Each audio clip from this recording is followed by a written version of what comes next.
This is the second community conversation today. We had our first one at the Henrico Theater this morning at 10:30. And then we'll do another one tomorrow in Sandston at Seven Pines Elementary School. So I tell my colleagues, they are lucky because their district is nowhere as large as mine with landmass, so they can have one meeting.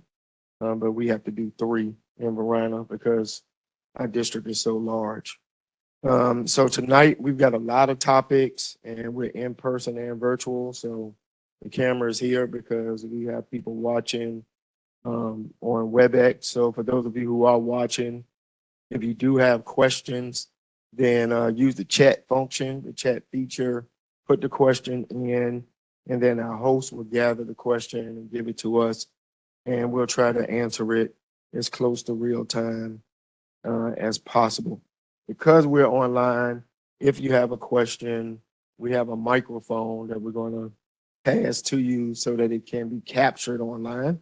And so I know your voices are loud and all that good stuff, but the reason that we ask for the microphone, we actually use the microphone, is because we want to make sure that persons online can hear your questions. All of our presenters are going to share information, but they also realize that we have other people presenting and we want to not be here all night. And so they're going to limit their presentations. But we have our county manager here tonight, so we are glad that he's here. He's going to talk about the fiscal year 25 budget that starts July 1. Board of Supervisors just voted on it last Tuesday. Yes, what's the day? Monday. So 6 days ago. The world just runs every day. I can't remember what day it is. So we voted on it 6 days ago to approve. So he'll talk about that. And then I'm going to insert one of our deputy county managers, Steve Yob, who has a lot of different departments up under him, but there was some chatter on social media over the weekend about the roundabout at Darbytown and Turner Road. And so he's going to talk about why it's there and what it's done. And so, we've been defending the use. Well, I won't steal his thunder, so I'll let him come and talk about why it's there.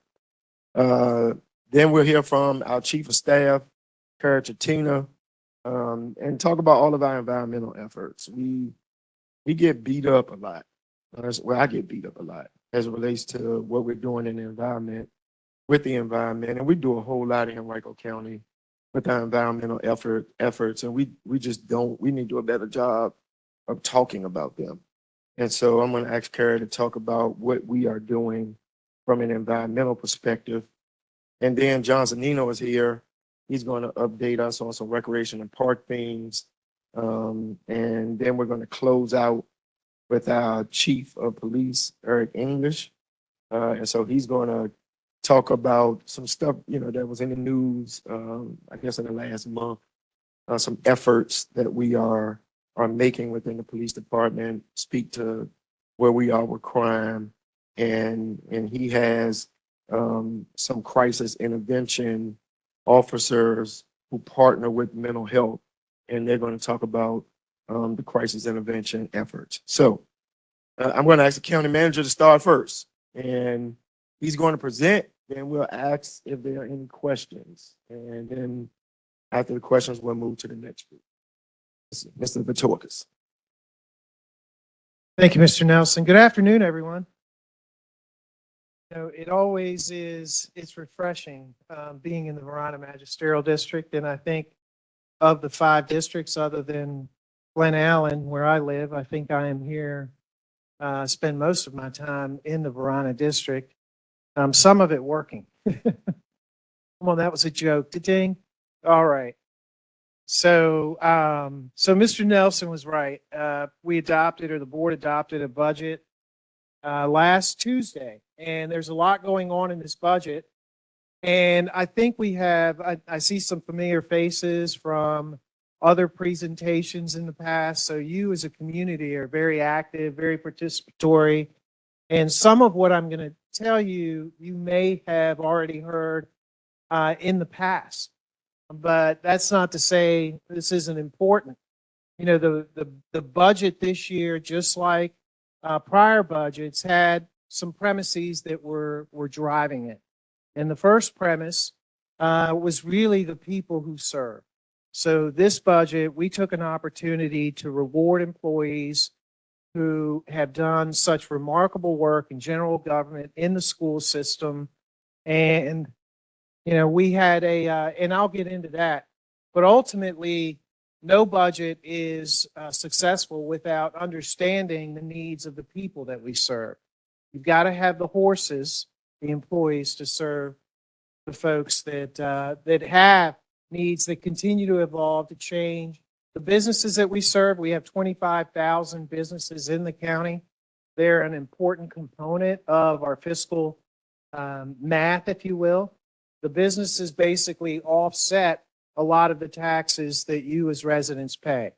And right now, as it has been for a period of time, Henrico has the lowest tax burden when you compare to the largest localities in the Commonwealth of Virginia by a lot. So at 85 cents real estate, 340 personal property, and then a number of other reductions that have been made along the way. That is the box, but the box ultimately is just like, it's no more complicated than your kitchen table. So if you are figuring out your finances at home, you know, you're having conversations with your family members about what you can and can't do. Those conversations are really driven by the Board of Supervisors. But when you look at Henrico County's fiscal map, it is not complicated. It is typically on the fiscal side very conservative as far as what we project to be available, very conservative as to what we need to spend, and then we are running surpluses each and every year. And in fact, the rating of our bonds, our credit rating, if you will, that is measured by other experts throughout the nation, 3 large entities, is now rated higher than the Commonwealth of Virginia and the United States of America. The United States of America happened a number of years ago with the banking crisis, but the Virginia rating, Virginia has bounces in and out of negative ratings, negative outlooks, depending on who the rating agency is. But when you combine that with the utility bonds that we have in the ratings there, we're one of a handful of places in the nation that hold these ratings. The math on the revenue side is pretty simple. About a 35% comes from real estate. You'll see the state aid there, most of that for schools. And then every other local revenue that we have, whether it's sales tax, personal property, a building permit, investment income, all of that falls into the other local revenues. You'll see a large budgetary increase here. The reality is, ladies and gentlemen, is that the fiscal year 25 budget is actually lower than the year before as far as collections. So as far as government math goes, that is extremely conservative. What you'll see most governments do is basically trend up, up, up. And then when a recession hits, an economic downturn, then the local government or the governmental entity finds itself in a difficult position. This is not the case with us. And it's also, as far as the management team and the Board of Supervisors that you have in place, Mr. Nelson, Mr. Schmidt, you've got a lot of experience on that team. The expenditure side, again, fairly straightforward. Most of our resources are allocated to police, to public safety, and to schools. In fact, if you look at those 2 areas, you're talking about 75 cents out of every dollar being allocated to those 2 components. And then ultimately everything else is this 22%. So Henrico also, as taxpayers, you should know when you look, we have a number of internal indicators that we look at as far as performance management. And those include, how lean is recreation and parks compared to other localities? How lean is our Department of Finance? How lean is our building inspections department? We choose not to be or to overdo, if you will, in two areas. And those two areas are really in the classroom and on the street when it comes to sworn public safety. There you will see a more robust effort in Henrico versus others. This budget, again, you're hearing a lot from the state. On Wednesday, the General Assembly comes back to town basically to try to figure out a budget. The governor's office is kind of miles away. The General Assembly is over here. So we may or may not get a budget out of the state, and you'll hear a lot of localities going, "Oh my God, we're not going to have," because it's that much money. It's 34%. The reality is the budget that we have adopted in the county is based on very, very conservative estimates. So regardless of what happens at the Commonwealth level, we will be fine. So taking care of our people. This year, the salary increase offered to our employees was 4.8% for all general government and schools. But we do have some areas where we have critical shortages. And specifically, we have critical shortages in three areas. They are teachers in the classroom with about 360. Police officers on the street, we're close to 70 down as far as HPD sworn on the street. And then the sheriff's office has over 100 vacancies. So if you know anybody that wants to be a deputy, a police officer, or a teacher, please send them to me directly. I assure you they will get an interview. And so what we did this year was we offered another 2.4%. That $17 million is basically another step for those hard to fill positions. Our employees, since January of 2021, there's been a concerted effort to bring up all pay for county employees, and they have done very, very well in this time period, again, compared to others, because we have efficiencies that others don't rely on. So I think we have, as a group, we talked about certain things that we take pride in, and whether it's fixing the roads or working on sidewalks or the parks that you're going to hear about, or the new facilities that we have, the new schools that we have. There are things that Henrico tries to do and execute very, very well at. And those things are pretty, in the grand scheme of things, pretty simple, straightforward facilities, projects. But ultimately, if you get to the point where you're able to do those things very well, I would suggest to you that there are other societal issues that we face that we can get to. And this year, Mr. Nelson, the Board of Supervisors, the school board, the superintendent came up with this plan to address a really pressing need in our community, and that is youth mental health.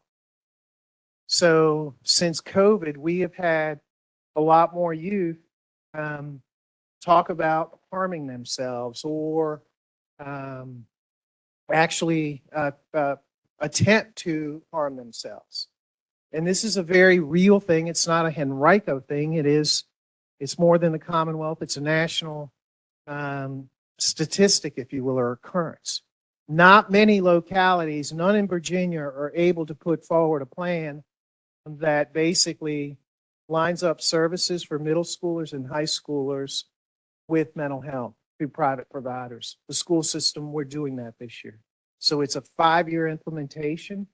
And we are hoping that the Commonwealth of Virginia and other localities figure out a child can't learn when the child is hungry, when the child is thinking about other things, harming themselves. And so this is an effort, I think, that potentially could be groundbreaking. Mr. Nelson is actually talking to a national panel on Thursday, and part of that conversation will involve this program, which we call here. So you're going to hear more about that A lot of infrastructure that is in the budget, a lot that we do as far as what we call pay-as-you-go funding, but we were fortunate in that the residents of the county approved another referendum in 2022 by significant margins. We're starting those projects, but understand this, the county's capital budget has more cash in it, pay-as-you-go funding, than we have had in many, many years, and the reliance on debt is not what it has been in the past and what you see in some other localities where the only time you do a project is if you issue bonds. A lot going on with water and sewer infrastructure. We were blessed a number of years ago to come together as a region and form the Central Virginia Transportation Authority. So now you are seeing a lot of road projects. You're seeing roundabouts, I think. Mr. Yob's going to talk about a lot of just activity. When I became the county manager, the county had 4 or 5 road projects. And it was just the way that we did projects back then, but also the funding sources that we had, i.e. what we didn't have.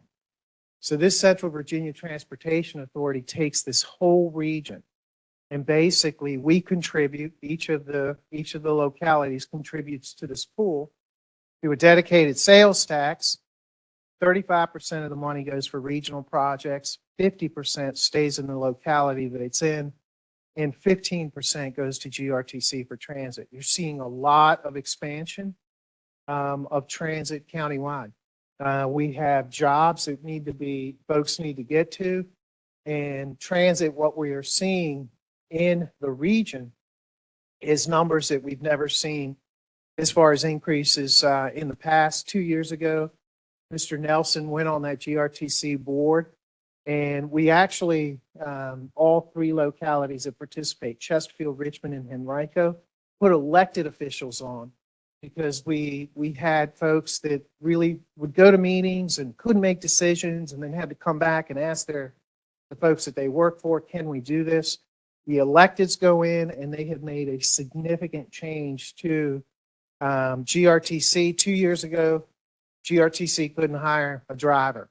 Now everyone is competing with what GRTC is paying their drivers. 2 years ago, there was hardly any conversation or a lot of debate about where's the next route go. And that has changed entirely because the reality is we have jobs, whether it's in Short Pump or anywhere in the county, where people need to get to. If you think about what we have going on with restaurants, what we have going on with hotels, all of these industries that are going to continue to be impacted positively by what we're seeing with sports tourism in the county. So let me talk about another component, and that is tax relief.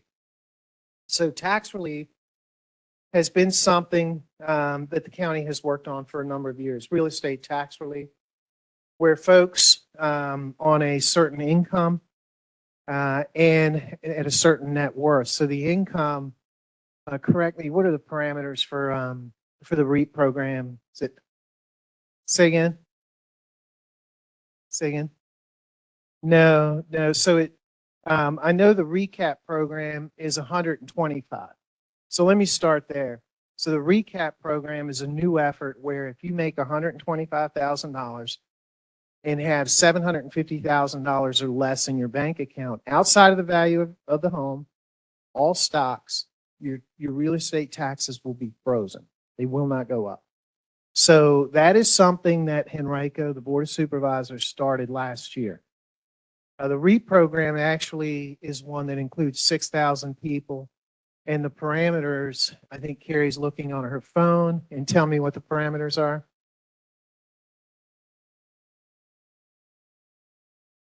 So 75 and 500. So if you meet those parameters on income and net worth outside of the value of the home, there's no real estate tax. So what we are finding is, as we get into, we are becoming more and more, we have more seniors, folks are living longer, but the reality is the folks that can qualify for recap or REAP, they pay taxes their whole life. So the budget has infused significant costs for that. The other thing on the K-12 side, we had an unusual situation occur in this budget process where the school board recommended a budget to the Board of Supervisors. And ultimately, as the supervisors were talking to the school board as they were going through that budget, the question arose of, is there anything else? Is there anything else that you need as a school board? And so we had heard about elementary school teachers not having planning periods or sufficient time to plan. And so the board actually made an adjustment of, in these two areas, pre-K and K through 5, of about $4.5, $4.6 million for those costs. And ultimately, that was added into the budget for the schools. So I have been doing this for 28 years for the county, 12 as county manager. My background is in finance. And in all of that time, there's been one theme at budget time that is consistent with Virginia localities. And that is that school boards and elected board of supervisors are going to fight about money.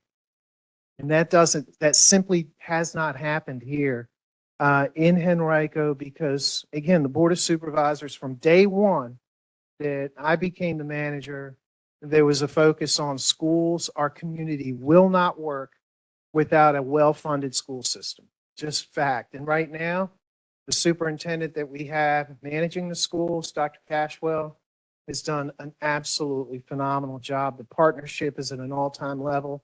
But the fact that they can come in and ask the question and get an honest answer back as far as, yeah, we need something, we just didn't know how to ask for it. They teased it out, and then they ultimately funded it. And that was a moment that I haven't seen, again, throughout my tenure in local government, where these bodies come together and do that. So, Mr. Nelson, you want? Yes. Yes, Randy. Sure. Does the county set the cutoff date for the REAP program, or does the state set that? It's both. So we have enough flexibility in the REAP program to where if you have a first-time applicant, we can accept that application all through the year. Well, the reason I ask, and I apologize for taking up time, but my neighbor is working at Publix, and the sweetest lady around, and did her diligence to get the application in by April 1st. And got a response back that she had to be 65 on December 31st for that to apply. So that's actually state code. Is she 65? She's 65 now. She's 65 now. If you would Sure. touch base. And And let the me other know. comment is the application she got, because I was helping her with it, basically said that she didn't get total tax relief. It was only judged by what the department would allow. So we used to have these carve outs, but if you would Sure. give me her information, because I think you were helpful. You got me someone else a couple of years ago that we were able to help. Yes, ma'am. You were speaking about the mental health situations of our children in Henrico County schools. Yes, ma'am. When you have those meetings and these group meetings talking about the mental health situations, beforehand, will you think you'd be going to the actual teachers in the Henrico County School and asking them, what do you think are the concerns and how can we help? So this program actually came out of a 2-year such conversation. This wasn't something that we just threw up and said, we think this will work. This was initially staff driven. The amount of work that went into it, I think we can spend quite a bit of time going over, here's how many times these groups met, a number of subcommittees, but it started with a group that Dr. Cashwell and I formed about 2 years ago that focuses on youth violence.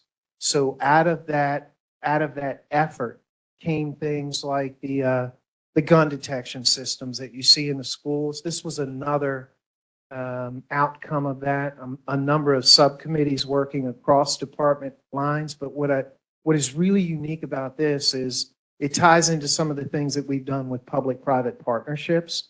We're able to use the private sector. So in this case, you can have a child basically reach out off hours at night and talk to a provider. That's the intent. Now, mom and dad have to approve. The child is of a certain age.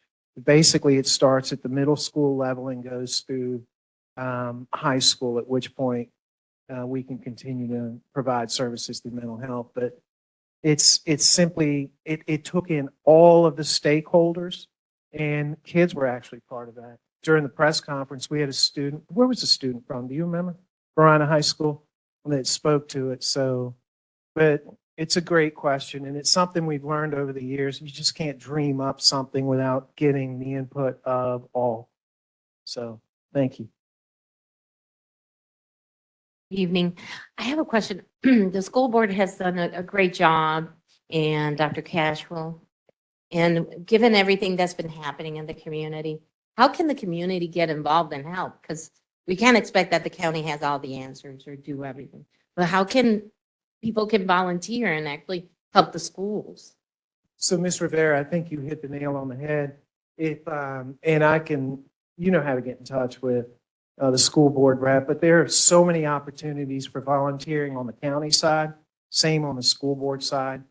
And it could be even beyond schools, in the community, churches.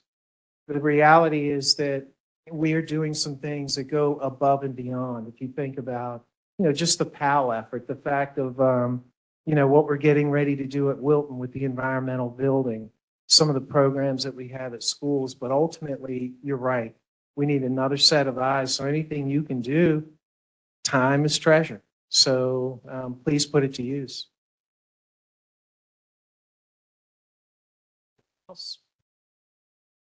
So I was going to now, again, remember what I said about being able to do the streets, the roads, the sidewalks, the simple things in order to get to the bigger things.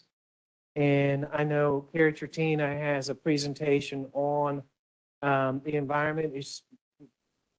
She was next. Oh, Steve was next. Steve, if you would come forward.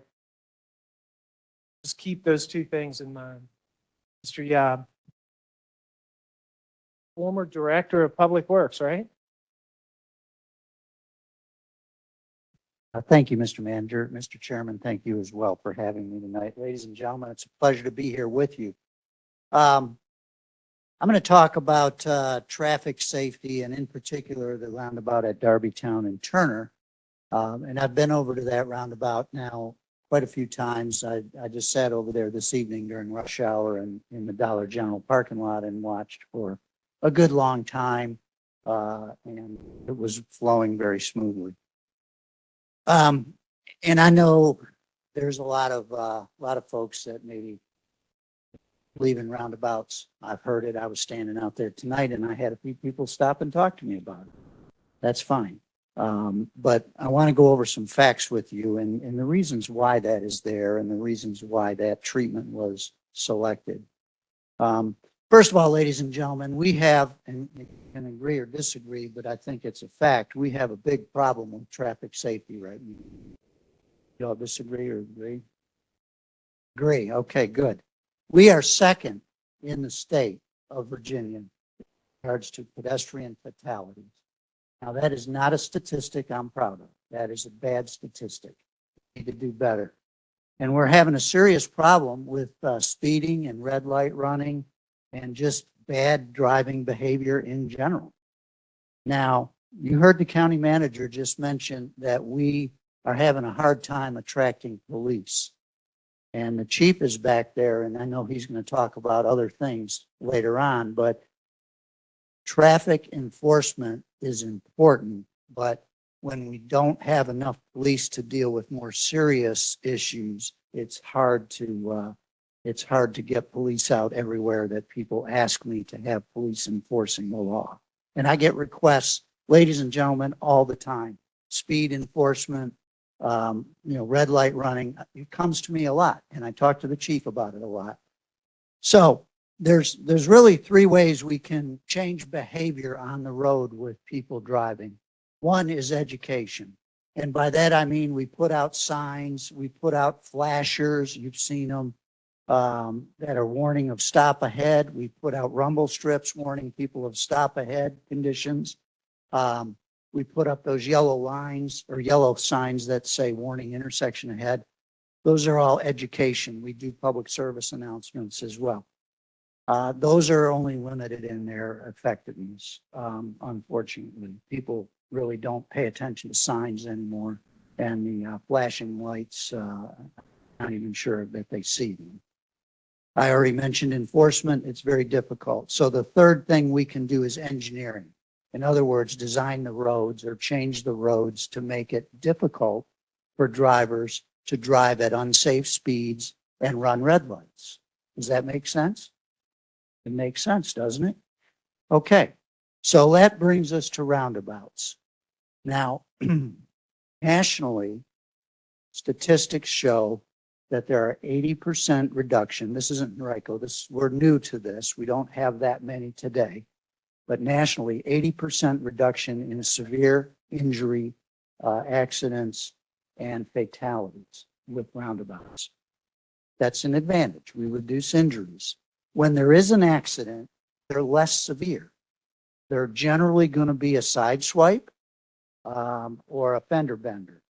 You don't see the head-on collisions and the T-bone intersection crashes that you otherwise do. The accidents are less severe. Generally, people are going to walk away without having an injury. Might have their car rumpled, but not a big deal. They weren't hurt. Another advantage is they flow. By that I mean, and I just came through Strath and Route 5. You've all been through that intersection. You know it backs up. All right, I was just through there about an hour and a half ago. There was a queue of cars from the city, probably 15 deep, waiting for that red light. There's no traffic on Strath. So the entire Route 5 has been stopped and there's no traffic coming through. If you had a roundabout there, that traffic would be flowing through the circle. It wouldn't be stopping. So again, the intersections flow. Finally, roundabouts versus a signalized intersection. When the power goes out, ladies and gentlemen, we don't have to worry about people not seeing that the light is out, the traffic signal's out. Some years ago, during one of our tropical storms, we had a teacher killed because in Western Henrico, he did not notice the lights were out, that the power was out. He went through the intersection, was T-boned and killed. And we don't have enough police to direct traffic when power goes out at all these intersections.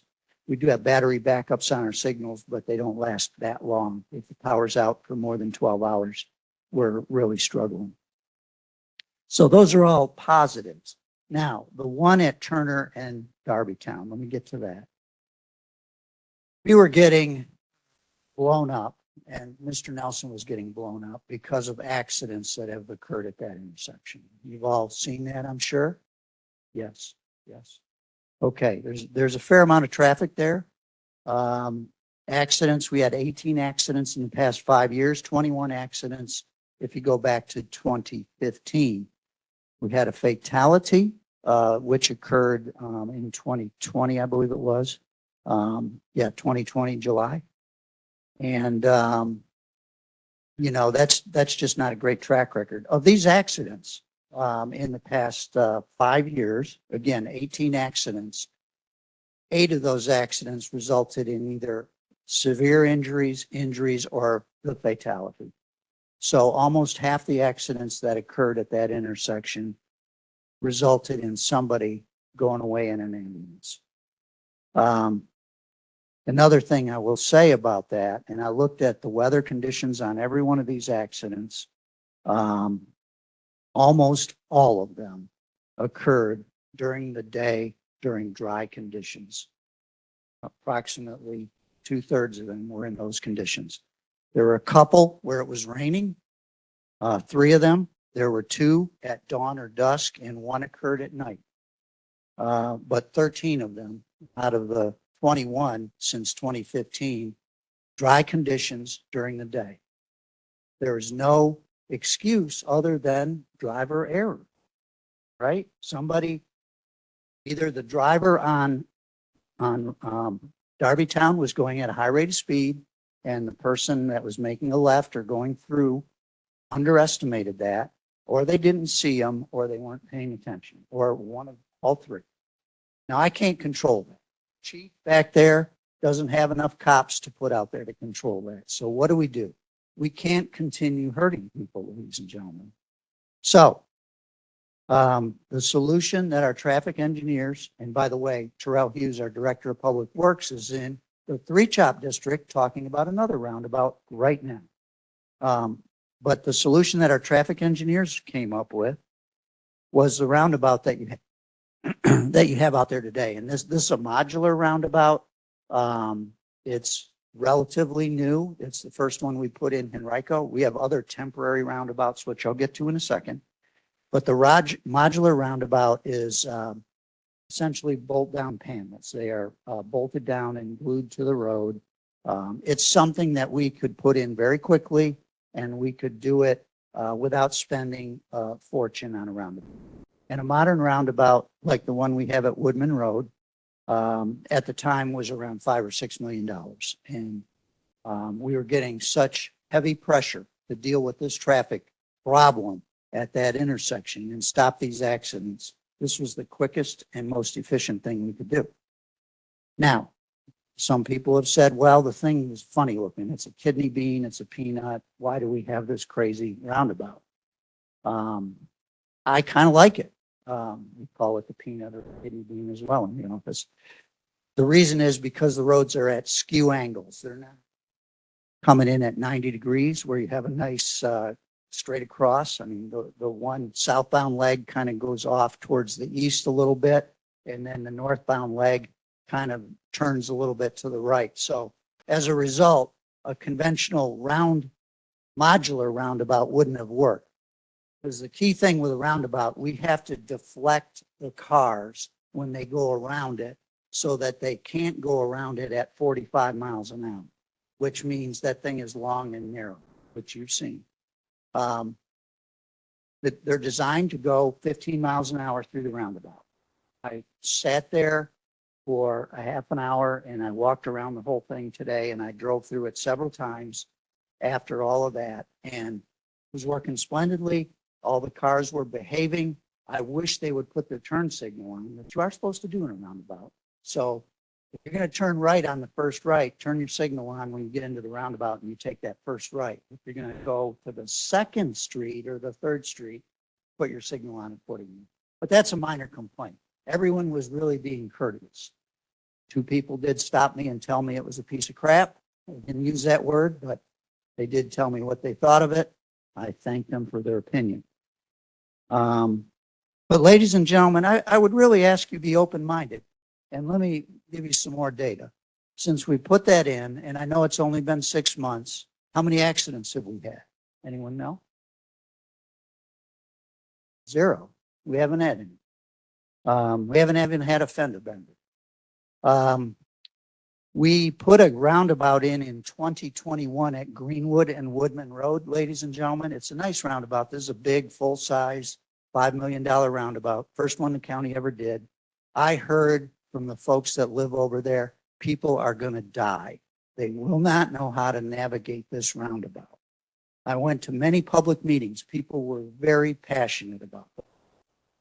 Since 2021, we have had 2 accidents. Drunk drivers who drove right over the top of it and crashed their car. Can't keep people from being drunk drivers. But the good news is nobody got hurt. Yep, having to spend some time with the chief over there and his people. But didn't hurt anything.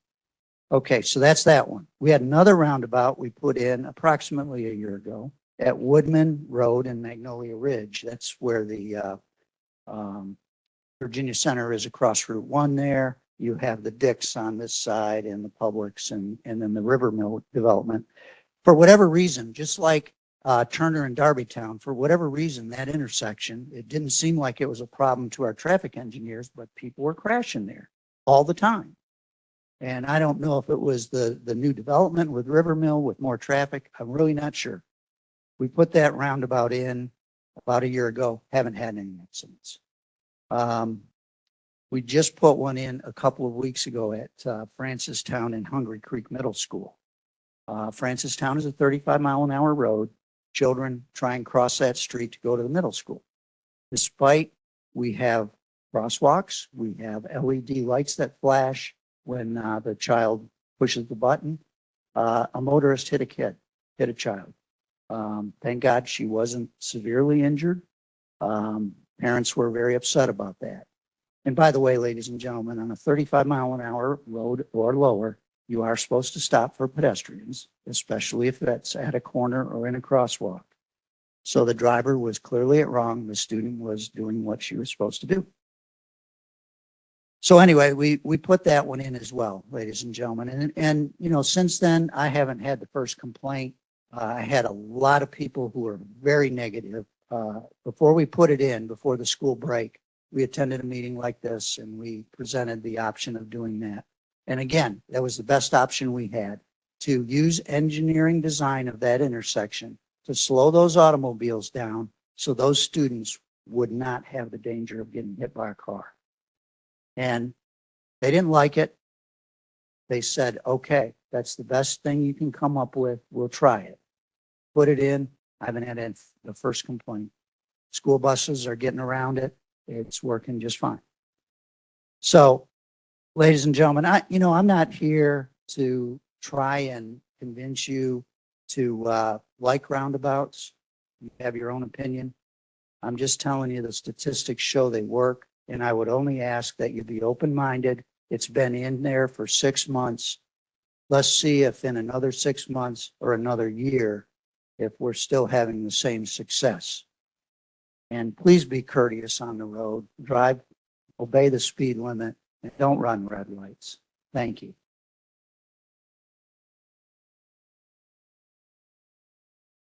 Questions about the roundabout.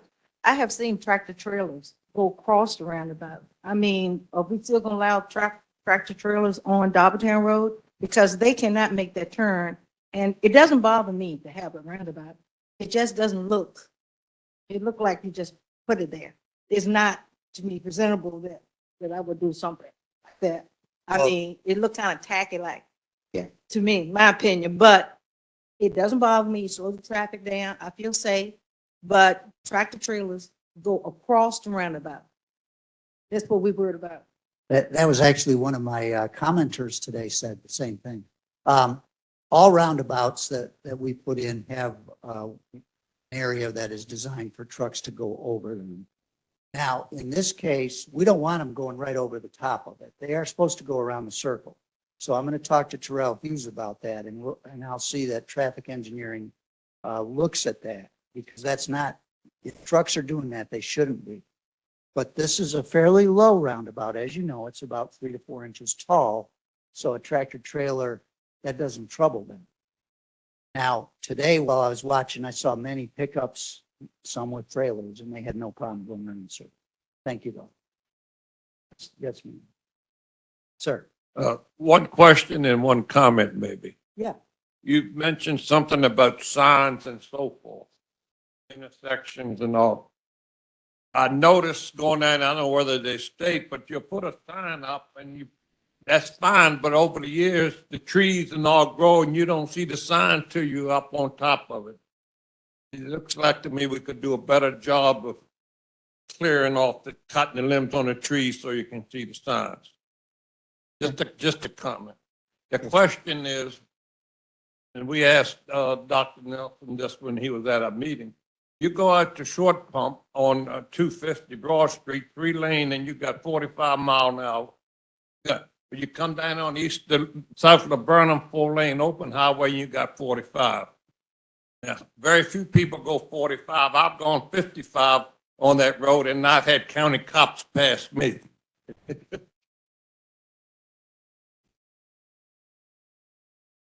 Yeah, we did drop. Yeah. In fact, when, before we dropped it, the speeds were 15% of the people were speeding on that road. And before we dropped Turner Road to 35, 15% were going over 54 miles an hour. So Turner Road was even a bigger speeding problem. So, yeah. Broad Street in Short Pump is a VDOT road, and we've been fussing at VDOT. And they just don't want to ever deal with speed, and speed is a big safety issue, especially in a congested area.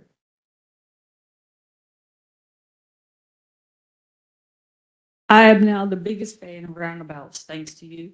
The one on Darbytown and Turner, I passed it for the very first time last night, and I honestly didn't know it was there, and it was a big surprise. The only suggestion I would have is that possible to maybe put a sign that says warning roundabout ahead. Other than that, I love it. Thank you very much. Two improvements we are making. Well, one improvement. We do have flashing balls on the approaches. Maybe you didn't see them, but they're solar and they flash, the yellow warning. But we are right now designing lights for that intersection. And as soon as we can buy the lights, get Dominion to drop a meter box, we will have lights at that intersection to help further, so you don't have that surprise. It'll be lit up. Thank you very much. You spoke about Route 5 and Strath Road, that possibly that would be a good place for a roundabout. And you made the considerations that that's where the bike trail crosses. And people on the bicycles and people in the cars and going up and down this and that way are just too stupid to figure all of this out, to get around there without somebody getting hurt, because they don't look there. And I think somebody could get hurt in that situation. Thank you for that comment. And normally when you have a pedestrian or bicycle crossing in a roundabout, you move them off the roundabout so they're back away from where the cars are doing the turning movements, so that a car is actually squared up and looking right at the crossing. So that makes it a little safer. Strath Road is actually, ladies and gentlemen, one of about 4 intersections that VDOT is considering. And one of the treatments they're talking about is roundabouts. Now, this is very preliminary. We haven't had our first meeting with VDOT to scope that out, but they are looking at roundabouts on Route 5 because Route 5 has also had some severe accidents. People leaving the road because they're either driving too fast, paying attention, or what have you. I don't know whether this is a question for you or the police chief, but I just wanted to bring it to your attention and the police chief as well. On Darbytown Road, you did change the speed limit to 45. People are not driving that. But what I've noticed is that people now are passing on the double solid line. And it has become really a big problem.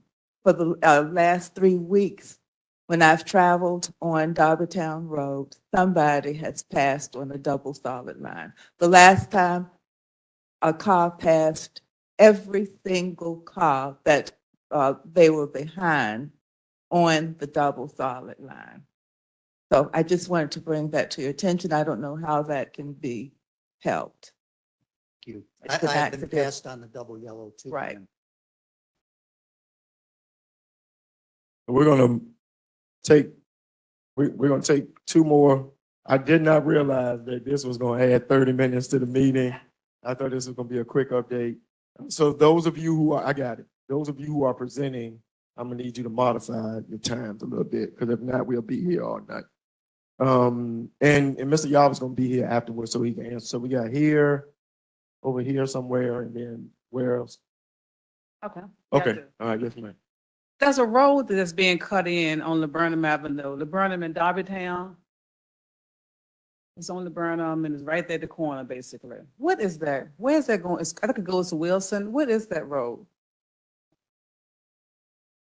Yeah, so that's a road that has been cut in as a part of a rezoning. So there is a warehouse that's gonna be back in the middle that you can't see off the road. And it's pretty much for that traffic. Okay, so the driveway, basically. a road Well, there. it's a road that connects to what's gonna be back Okay. there, yes, Under. yep.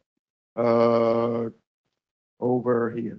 And while we're moving the mic, one thing Mr. Yob did not mention was the Darbytown and Turner Road roundabout is not the permanent roundabout. We are going to put a permanent roundabout there. And so this is just temporary. That's why it was quick. That's why it looks kind of, funky or whatever the definitions of it. It will be a permanent roundabout that costs money.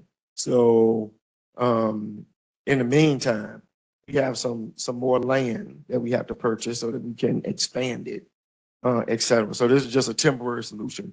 But at the end of the day, the most important thing that he says is 0 accidents, 0 deaths. So when I started this, I was like, people are all, call it stupid, call it whatever you want to call it.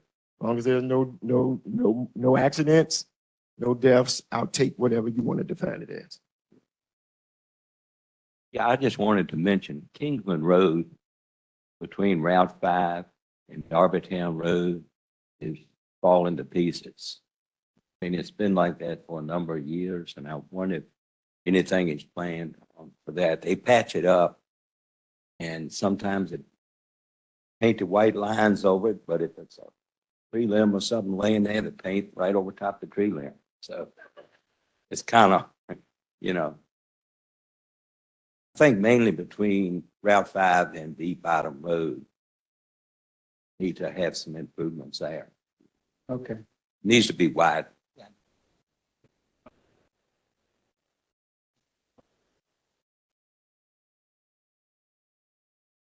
Yeah, we have tractor trailers come through there and everything, tanker trucks and all. Yeah.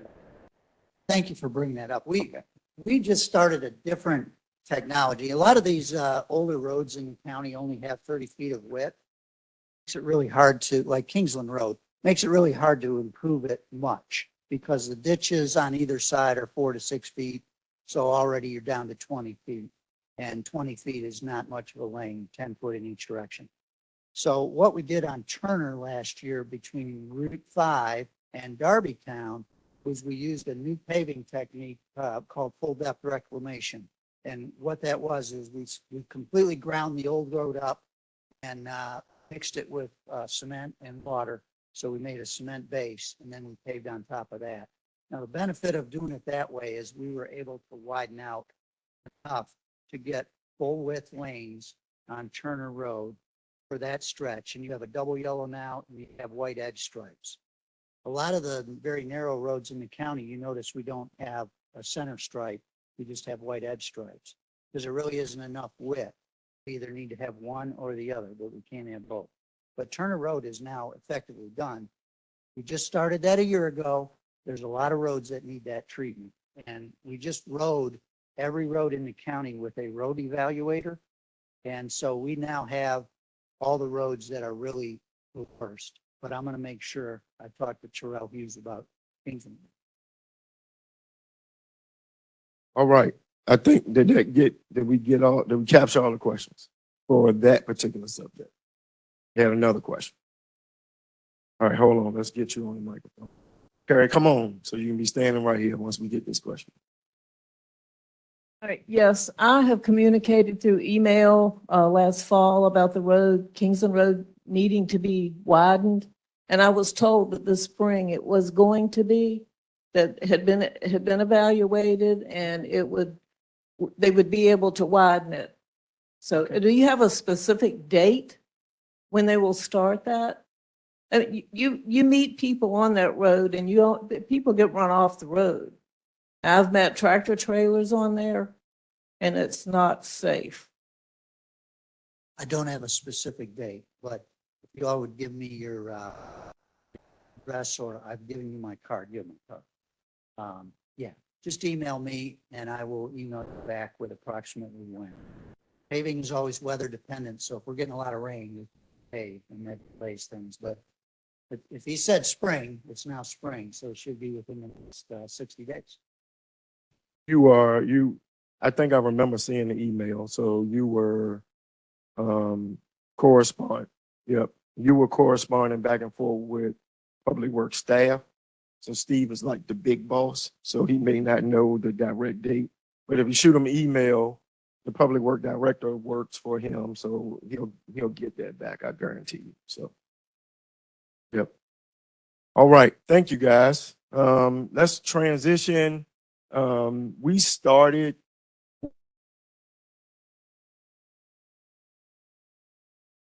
things from an environmental standpoint, environmental protections. But we were not. There were departments that were doing things that the other departments didn't know. So we needed to pull together these efforts.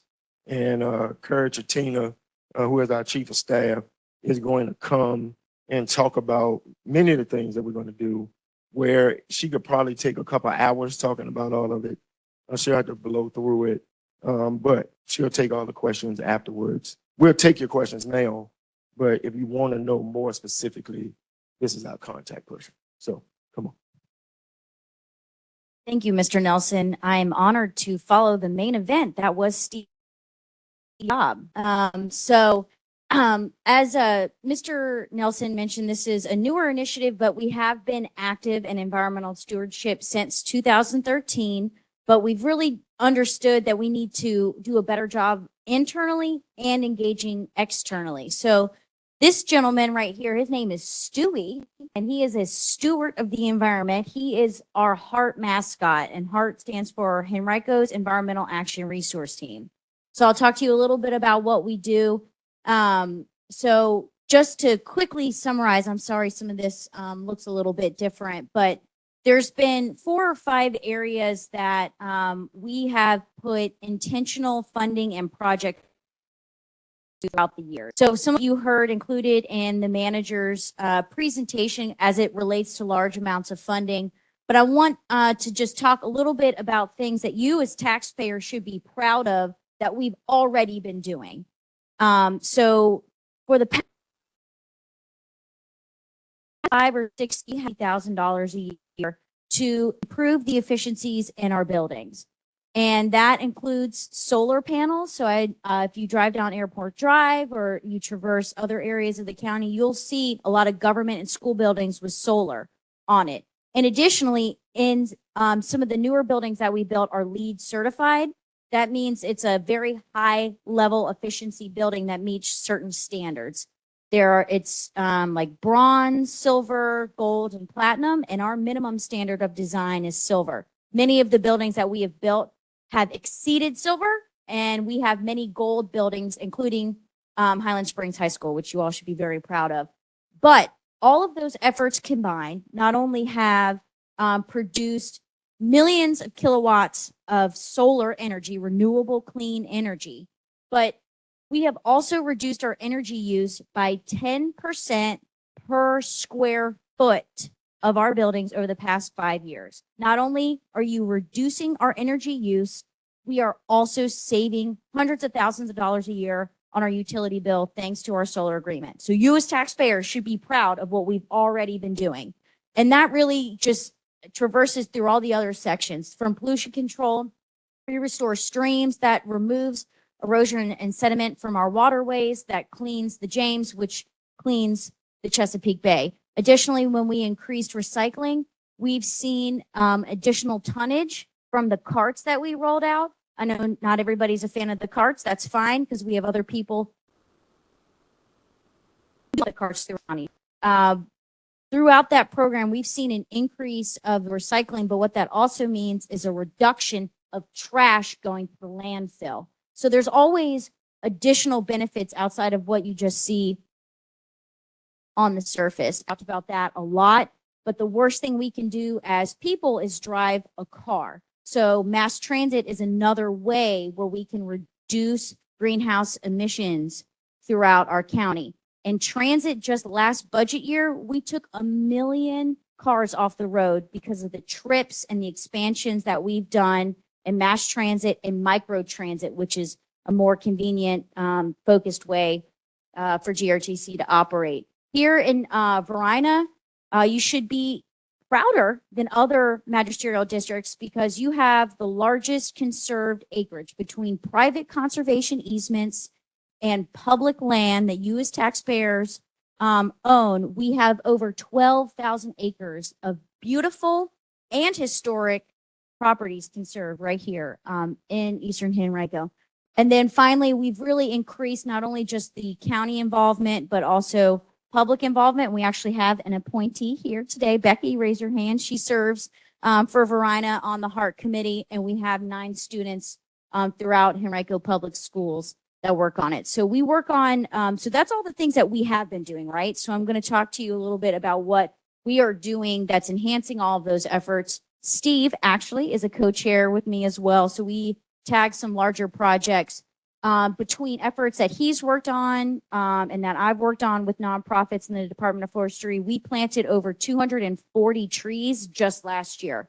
So that's something to be proud of. More plantings to come. If you go to Jory Park, the equestrian center, and around the new football field, you'll see a bunch of trees. It was like 25 to 30 trees that we did the other weekend. So those were efforts of capital trees in the Department of Forestry.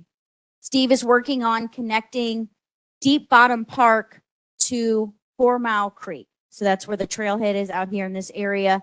That is going to open up 5 miles of historic trails throughout national parkland, Henrico County parkland, and other conserved areas. So right now, we're surveying the land, and it will be ADA compliant paved. That was some feedback that he received during it. This is a multi-year project. So we're doing survey work now. We got to seek funding for planning and design, and then there'll be another round of funding. So it's going to be iterative, but it's going to be incredible. The other big thing that we're doing to help reduce greenhouse gas emissions is expand EV charging stations throughout the county.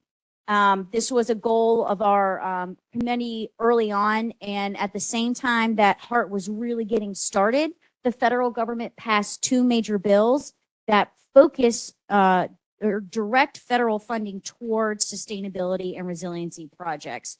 So from the infrastructure bill, we were actually the only locality in the state of Virginia to get a charging and fueling infrastructure grant. And we are one of 4 in the southeastern portion of the country to get $1.8 million. So we're very proud of that effort.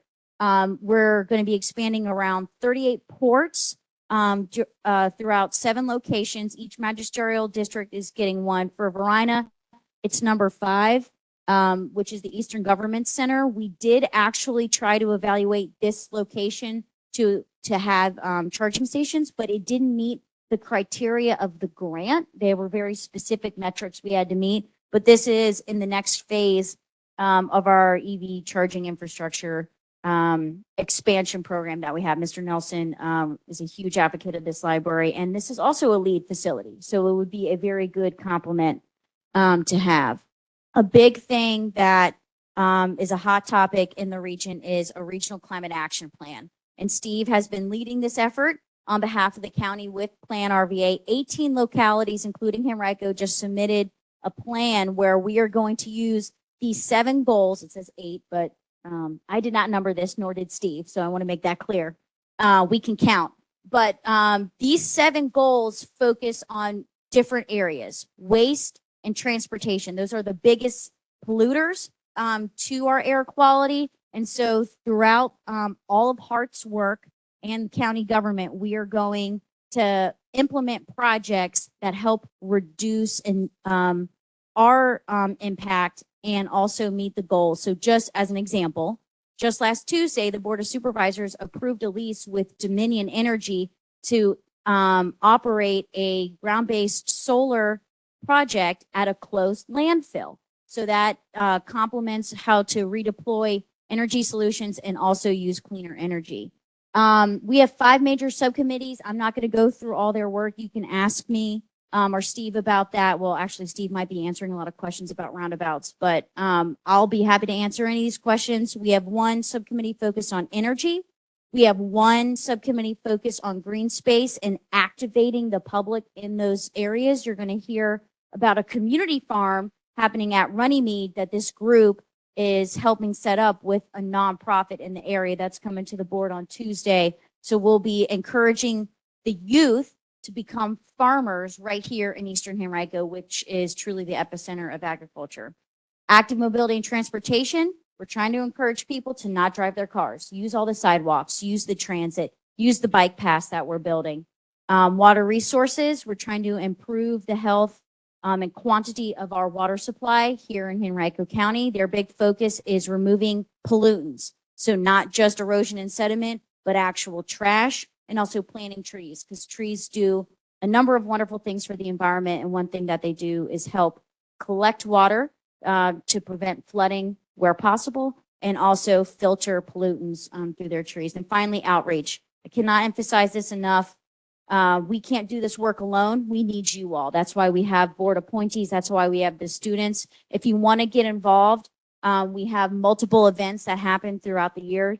This Saturday, we're having Earth Day. It's a huge celebration, and we're actually expanding our tree giveaway program with Henrico. There will be a tree giveaway here at Varina Area Library from 12 to 3. I think a maximum of 5 seedlings per person, and they're all native. We also have a stream cleanup the following Monday. So anything you're interested in, we want you to be involved. Please go to our website, henrico.us/heart, and see how you can get involved. So I think that was my brief summary of everything. I'm happy to take any questions now or after the meeting.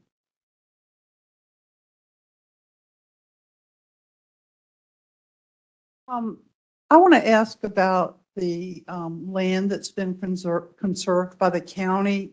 I guess this is the right place to Yes. ask. Okay, so we're so happy that Varina Farms was purchased. What I'm wondering about is the land at Varina Farms, because I know it was purchased for preservation, and the Wilton Farm land, some of that has sort of been determined that it would be preserved. So what is the county going to do to put some measures in place so that we know, with future boards of supervisors and county managers or whatever, that it will continue to be preserved? I mean, will they go into sort of conservation easements, or it's kind of makes me nervous that it's just sitting there. I know that you all want it to be preserved, but I don't know if your successors will. That's a great question. There are a number of documents that outline that not only the Board of Supervisors approved, but our purchase and sale agreements. These are longer term avenues that we're evaluating. So Okay. right now, we have an incredible partnership with Kevin Engel, who's the main farmer at both those locations. And we have a partnership with schools where they're building a living building, which is like LEED on steroids.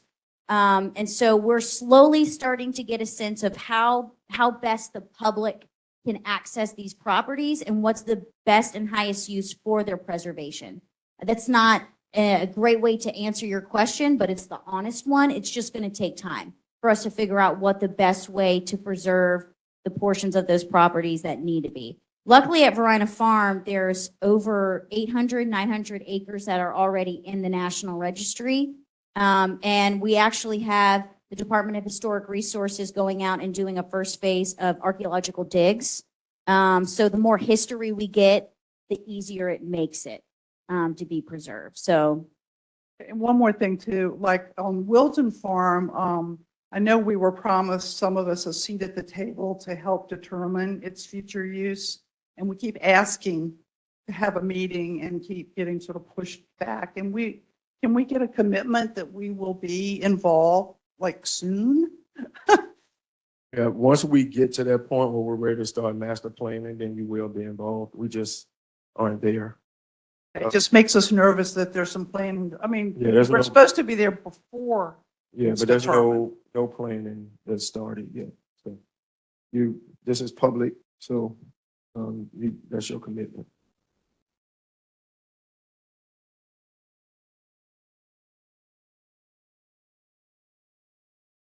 I just want to ask, I know some time ago we had a meeting, about possible contamination of groundwater with PFAS and Yes, sir. certain things. And we were tested back in September. Never gotten a response back as what the test results are. I've called several times.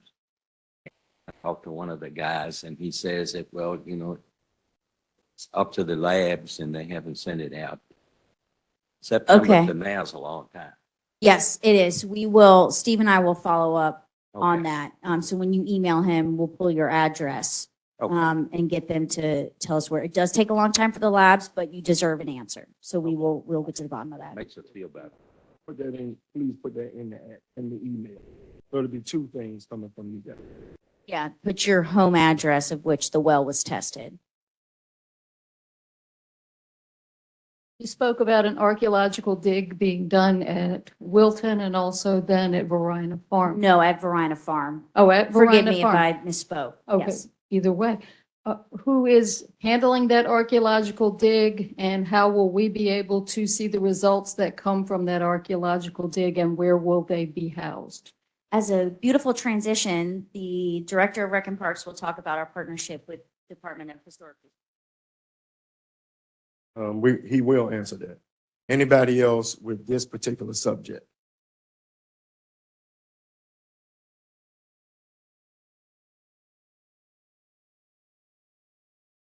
So a question was about the community farm at Runnymede. So we are partnering, as the manager mentioned, we do really well with public-private partnerships. And so there was a need for us to figure out a way to engage local farmers in the area to help grow their commitment and also partner with an entity that can help the future generations understand the benefit of becoming a farmer. So around 20 acres of Runnymede, which is off of Willis Church Road, right past Malvern Hill, will be kind of the front area, will be an area where people can rent. And I say that lightly because it's not going to be very expensive, because we want it to be successful and not have any barriers to access this opportunity. Around 1 to 5 acre plots for actual farming, produce, no animals. The Happily Natural Days nonprofit, they've been in this space for a number of years, will be our partner. So they'll administer the project, but Rec and Parks has a number of improvements to do before we can start advertising the program for leasing. But we need to put wells and pull power to have everything operational so that the harvests are going to be successful. So more to come, but it's still very exciting that we found the partner. All right, thank you, Ms. Tratina. To get to your question before I get to the presentation. So at Varina Farm, dig is probably not the correct term currently. It's more of an evaluation and survey work to identify sites for a future dig. So once we do that, and we're working with the Department of Historic Resources on identifying those sites, and I don't know all of the different methodology that they're using. Some of it may be some like ground penetrating radar or LIDAR, but we're not doing a physical dig. It's more of identifying areas where we think historic structures, particularly the county's first courthouse, we believe is potentially, hopefully not in the James, but on that property. So this is more exploratory to identify areas where we think should have more exploration before we commission a full-on archaeology dig. All right, so I want to talk about some updates here in Varina. We've got a lot of things going on with Recreation and Parks. Let me introduce myself. I'm John Zanino, the Director of Recreation and Parks. So in the Varina district, the biggest thing that we've got going on is Taylor Farm Park. How many of you guys have heard me or someone speak about Taylor Farm? A couple of you, but not all of you. So Taylor Farm Park was a park from the 2016 bond referendum. We started construction this past last year. It was February of last year, and we are coming down the final stretch of construction with a grand opening this summer. We're super excited about Taylor Farm. We're calling it our crown jewel. It really is going to be one of the signature parks in our park system. So this slide just gives you a little bit of idea about size. It's 99 acres, so it's a little bit smaller than Deep Run. But in terms of design, nature is at the theme of everything. So we're really leaning into that. Of that 99 acres, we're only developing 18 acres. The rest of it will be kept natural. So really that kind of good segue from the environmental side. We're really excited about this project, but embracing nature. And so you'll see that theme throughout the project. It is off of Whiteside. So if you're familiar with where the Chickahominy Y, it is just beyond that off of Whiteside Road. So a couple of construction pictures, and I can tell you these were taken about 2 months ago. So these are already dated, and we'll be putting out some more pictures of construction. But one of them is an event lawn and memorial garden. So we will have a event space very similar to what we have at Short Pump Park. It'll hold about 500 people. And we also will have a memorial garden. We actually set those monuments about 2 or 3 weeks ago. And those monuments will be for first responders and different branches of the military. We have a boardwalk and trail system. So almost right at a mile, a little over a mile loop trail that will be boardwalk and mostly paved that takes you to the other part of the park that we're not developing. So this is a really nice trail through the woods so you can really immerse yourself in nature. Playground. This will be the largest playground in our park system. So we're really excited about it. We're embracing the tree canopy. So you'll see play equipment come in and out of the tree canopy, tree houses. You can see on this the beginnings of an interactive play stream. That'll be the first of its kind in Virginia. You can see the gravel bed, but that's a 200 linear foot man-made stream that kids can play in, jump rocks in. It's made to feel like a natural stream, but it's man-made so we can kind of control the elements, and that kind of traverses through this playground area. And then pump track. We will have what we're calling all wheels. So we can accommodate skateboard, we can accommodate bike, we can accommodate rollerblades. If it has wheels, there'll be something here for it. We'll have an active skate area, we have a pump track, we have a skills course. So this will be really a regional asset where people can come in, skaters can come in and enjoy that sport. Here's a picture of that skate park. The skate park is almost done. So completion. So we originally estimated that this would open June of this year. This has been the wettest winter on record. So when you're dealing with a project that is only outside and it never goes under roof, there is some impact. But I'm happy to announce that we've only slid by a couple weeks. And here in the next couple of weeks, we'll be advertising when our grand opening, but we anticipate that to be in July of this year. All right. So moving on to some of the other things going on. Juneteenth will be coming back again. I believe this is the 3rd or 4th year out at Dory Park, 4th year out at Dory Park. So we're really excited every year. It seems to grow. Last year, we were over 10,000 guests. So it's June 15th, the Saturday before Juneteenth at Dory Park. And then while I'm on the slide, some other things that have been going on at Dory Park. That was another park that had renovations from the 2016 bond referendum. We had added a stadium field. We extended the Capitol Trail up to the front of the park. We did a restroom, but some of the things that are to come are out of our operating budget, we are rehabbing the dog park. We're putting in over $100,000 to address some of the drainage issues, and then adding some amenities, some shade structures to really bring that dog park up to the same standard that we have out in Short Pump. So that is some of the work has been done, and we'll be completing the rest of that work this spring. And then we also were awarded a $100,000 matching grant.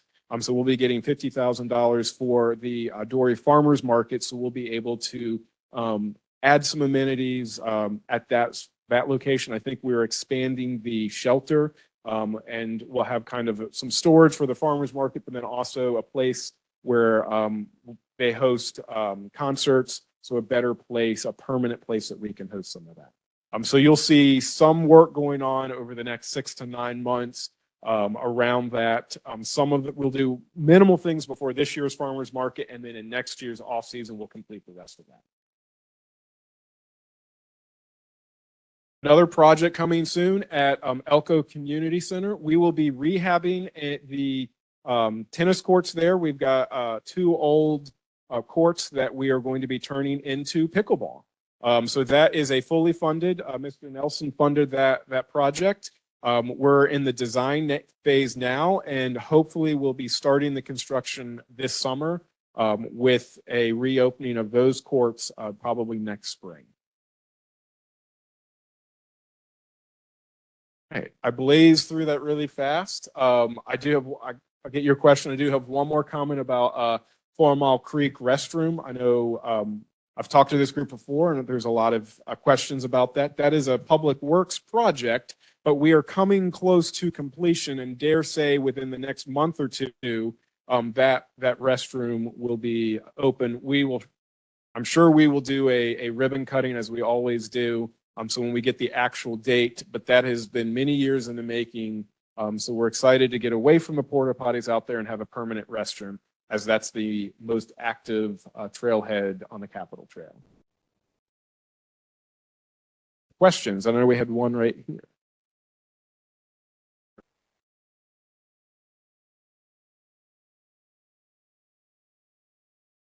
You know, I have been told that if you ask, you will receive.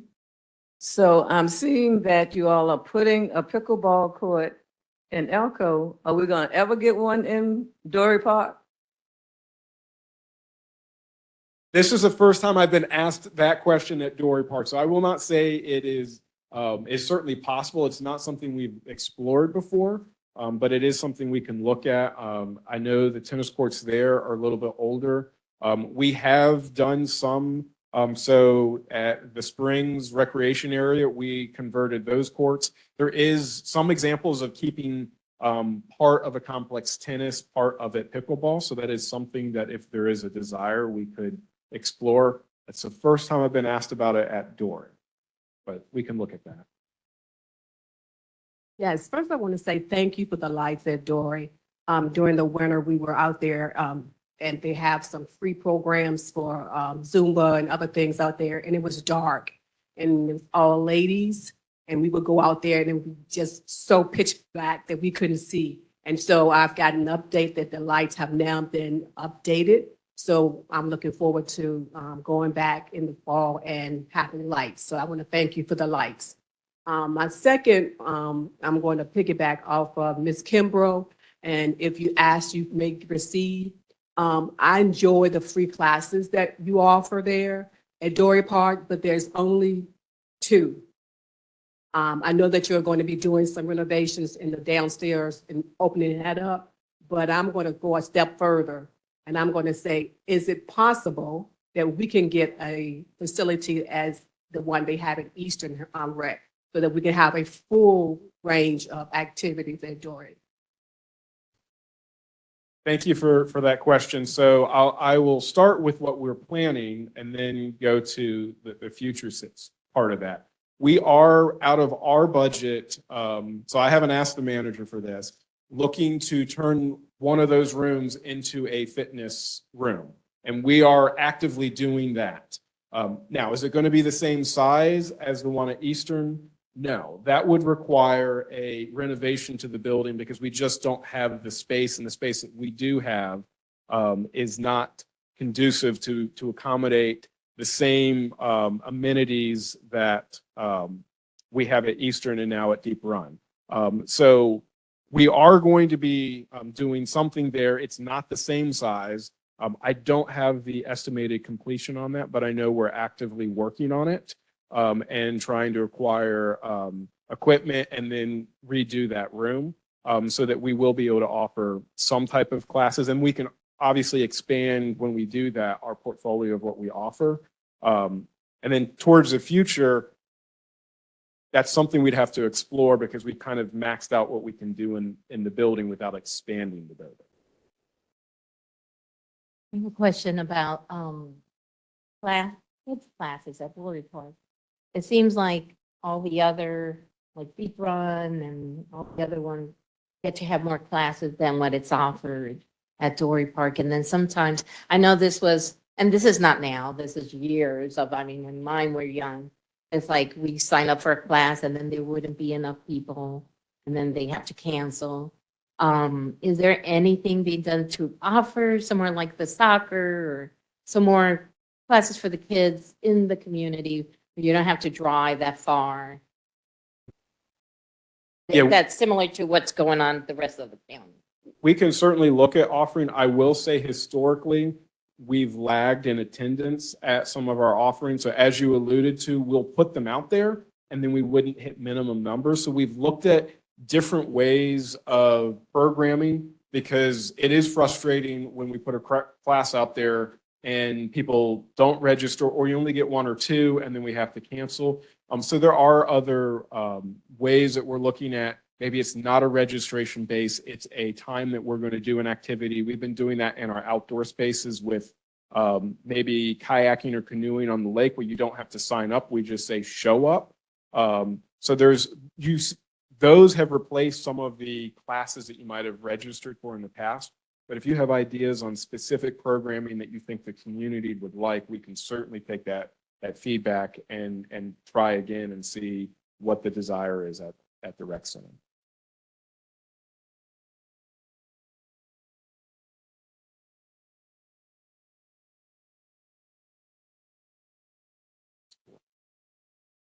My question is about applying to take the seniors exercise classes online.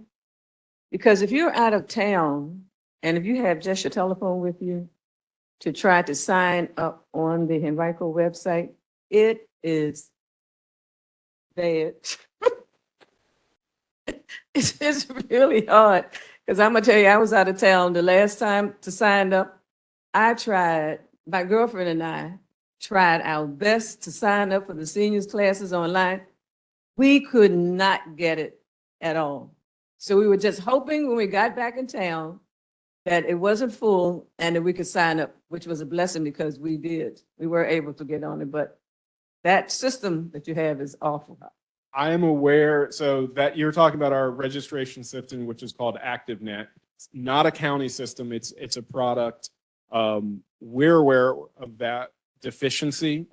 It does some great things on the back end, but its biggest deficiency is the front end users.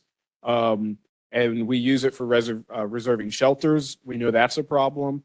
So it is something that we're actively looking at. It's not an easy solution because it will transition a lot of what we do, but we are aware, we make the company aware all the time of, hey, this user interface is really crappy.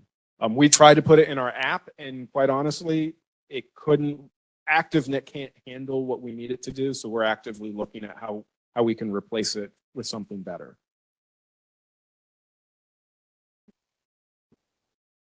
Out there.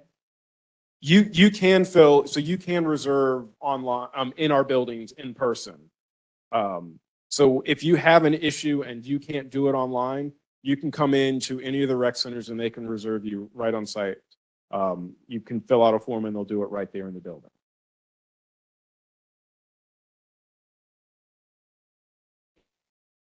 You used to be able to call it in and make a reservation. They will help you. Yeah, you can still You can call in. Yeah.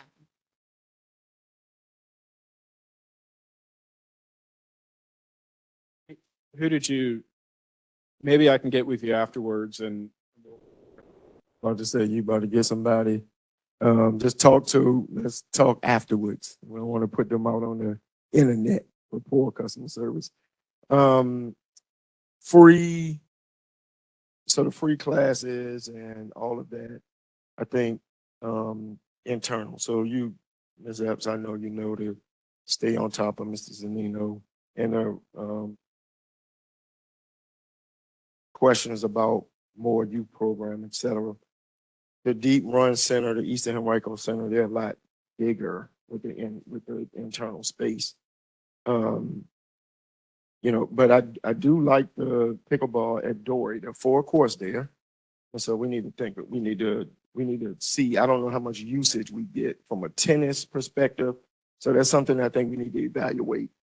And then I do think we need to get the ball rolling because I think pickleball, maybe not eliminate all the courts, but at least have some kind of hybrid piece. Thank you.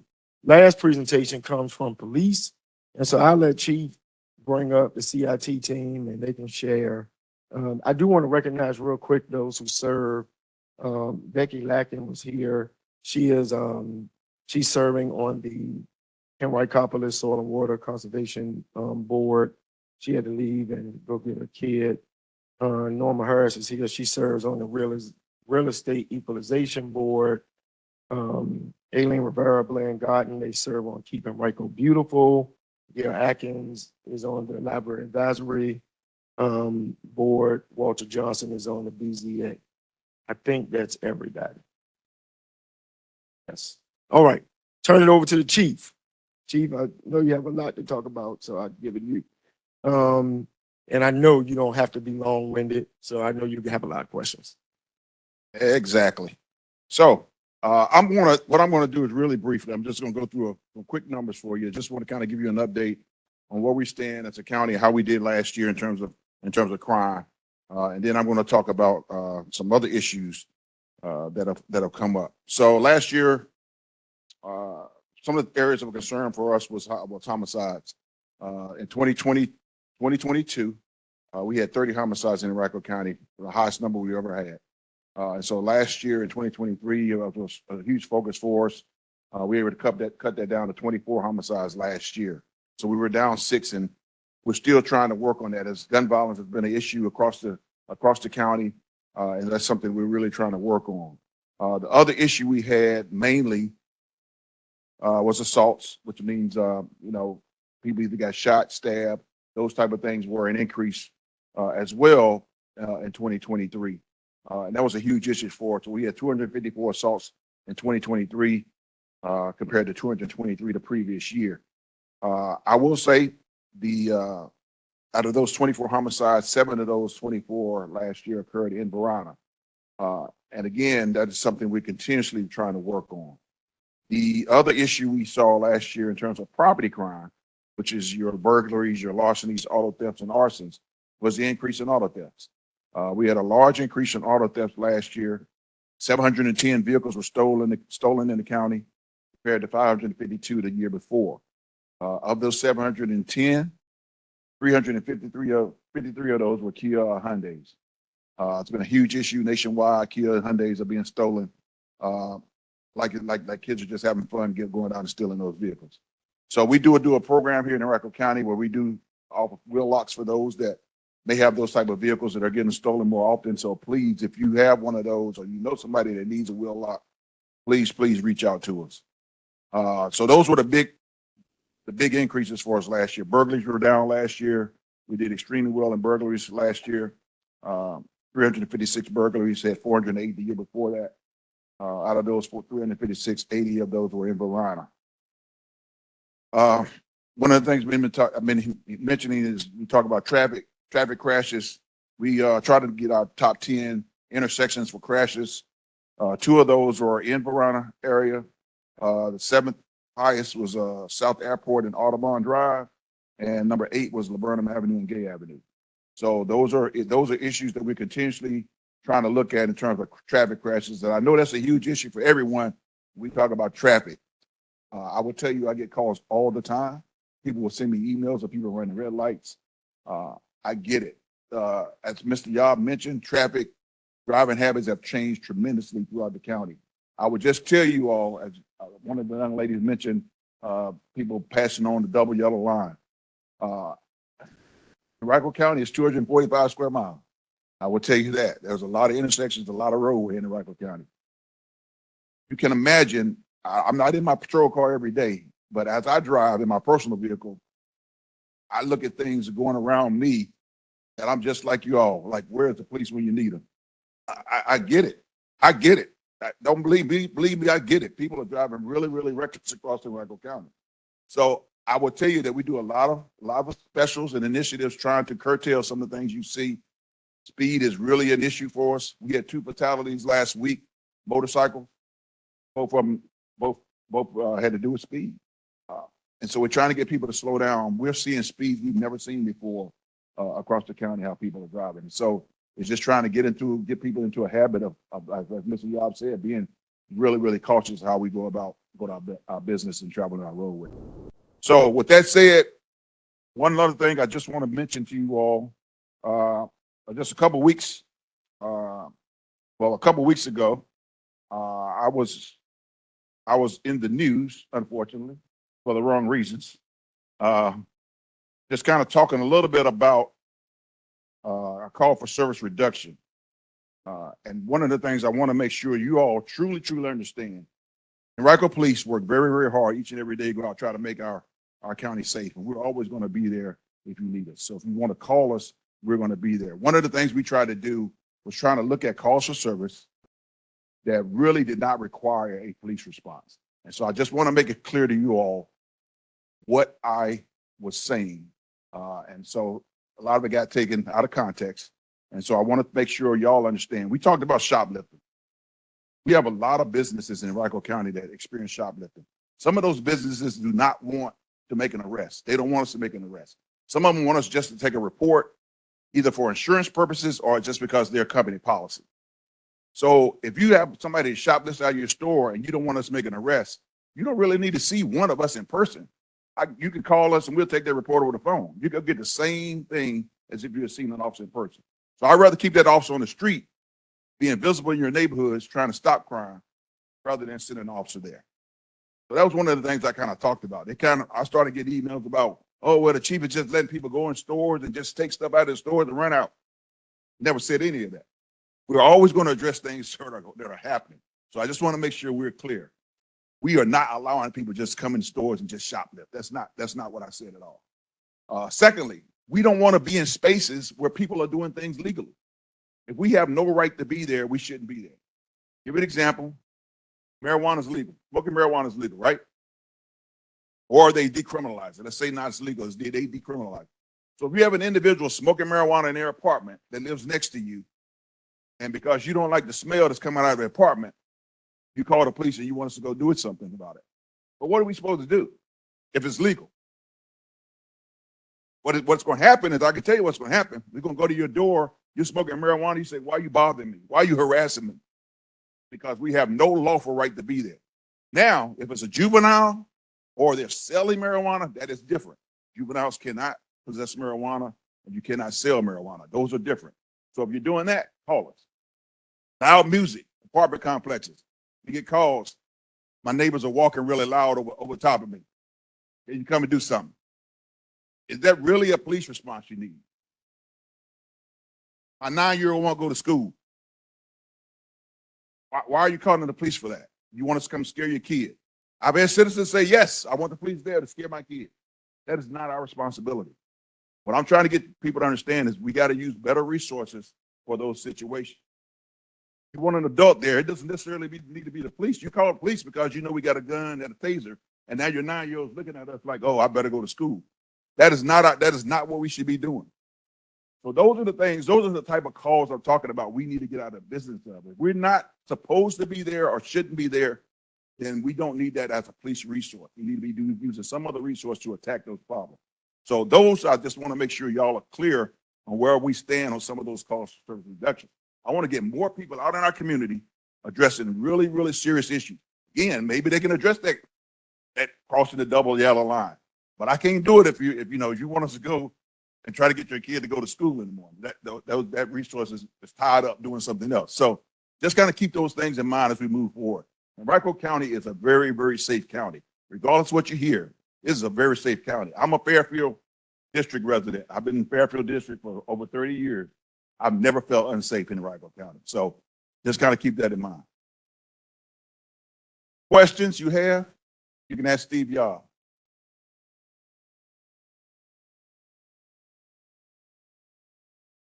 I do want to bring up our CIT folks. These folks over here are truly, truly amazing. It's a very, very much a team effort. These folks are tremendous, and y'all don't understand the amount of calls we go on for mental health. Yeah, it's a team. What are y'all doing? Yeah. So what I mean by that is just not police. This is actually a team of individuals that deal with mental health on a regular basis, and you don't know how many calls we get each and every day having to deal with the people in a mental health crisis. So I'm going to allow them to go ahead and talk to you a little bit about what they do, but I would tell you I applaud these folks each and every day. They do a tremendous job. Thank you, Chief. Nature. So I want to start off by thanking Chair Nelson and the rest of the board and Mr. Vitolgas for, first of all, they came out and did ride-alongs with us a few months ago, and and also for giving us the opportunity to highlight our unit here. So what do we do? Got the guy right there. Go back, go back, go back, go back. So on Monday mornings, we have this, I'm gonna hit y'all with lots of acronyms, but so Monday morning, we hit the STAR meeting, right? And it's Services to Aid Recovery. And it's Henrico Mental Health, APS, CPS, building inspections,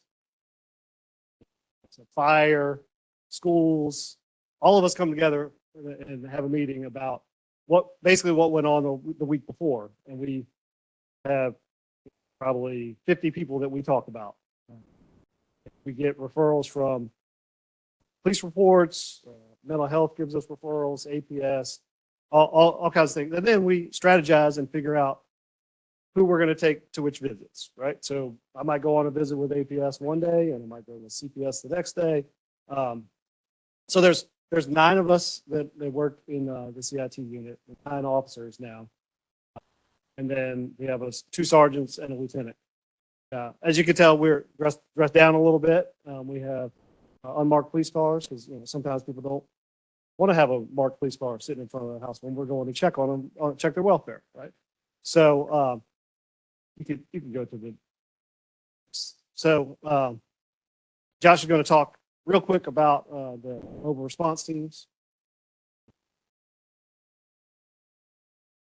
Sure. Good evening, everyone. So the mobile response team is something fairly new. I'm fairly new to the CIT unit, and mobile response team is one of my main duties. I work a modified schedule. Can everyone hear me? Okay, just making sure. I work a modified schedule. So on Monday, I work during the days, and then Tuesdays to Fridays when I'm working, I come in a little bit later at 11 o'clock and then work until 7 p.m. And pretty much every day that I'm working, I'm doing mobile response team. So I will have a clinician, 1 or maybe even 2 clinicians for mental health in my car, and we're riding around and going to active calls for service, or we're doing follow-ups, going to see individuals who are on the STAR list that we were just talking about. So that's something that's a big part of what we do now. So MRT is the acronym. We make planned visits and active calls for service. So the big thing we want to get out there is that we're here to help, right? I don't know the last time I arrested somebody. Like I'm there to get services to the public. We do that through our partnerships with Henrico Mental Health and all these other agencies that we have. We now have at least 2 clinicians riding with police officers every single day to get out to the community, and we respond to most of the mental health calls that come out. And then we also have probably 30 follow-ups that we do each week between our group. So we always start out with a plan, and then it goes haywire, and then by the end of the day, we get it back, right? So you can go on through. A couple other things we do. We do a lot of training for the division. You can go to this one. Community outreach. We have a homeless outreach that we do. We do hotel initiatives. So we wear many hats, right?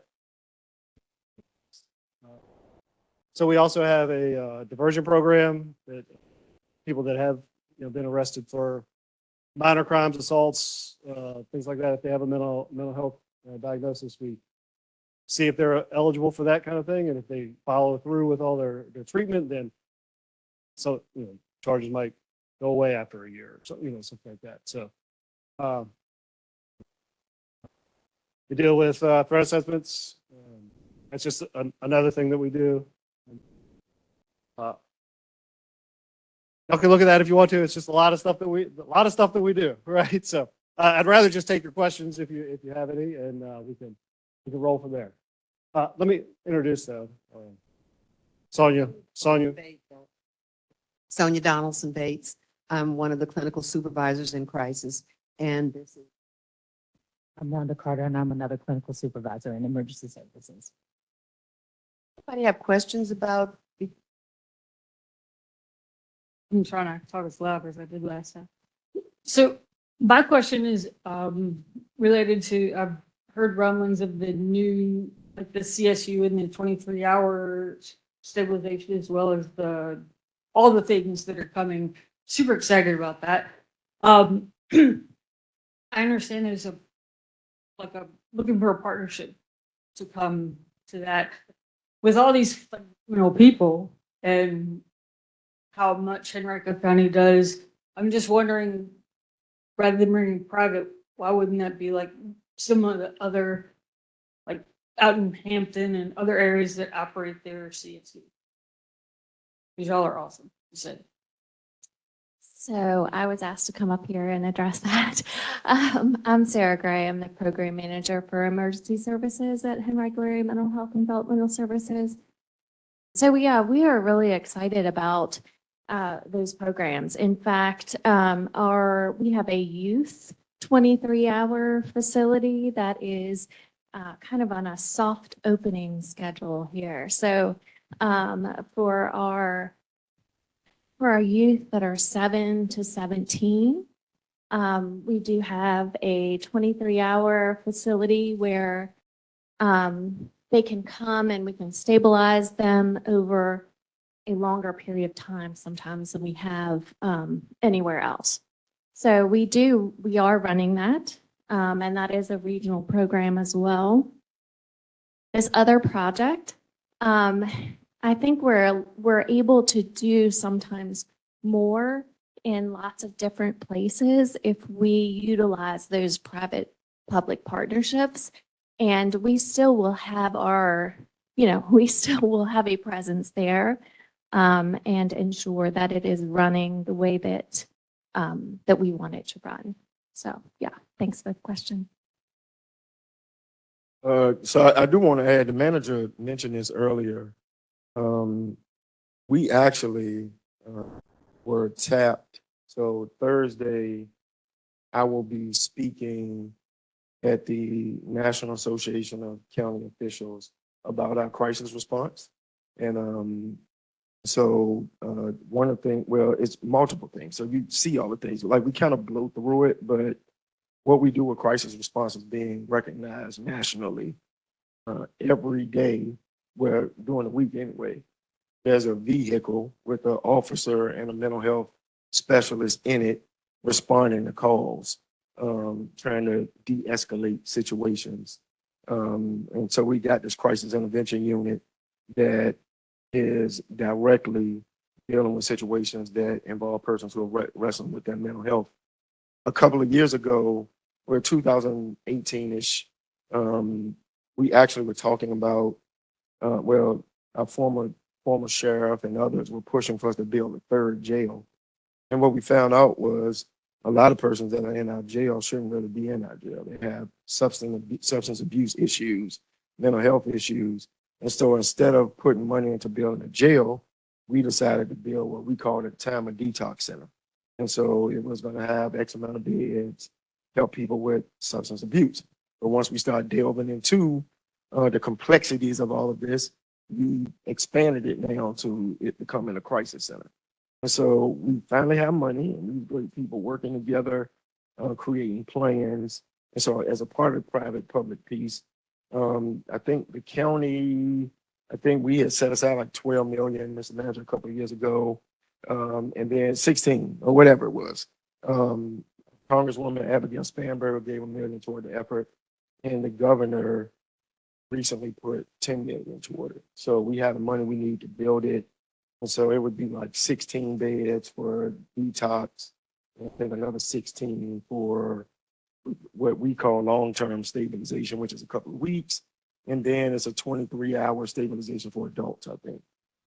See, I know what I'm doing. So we're excited about that going forward.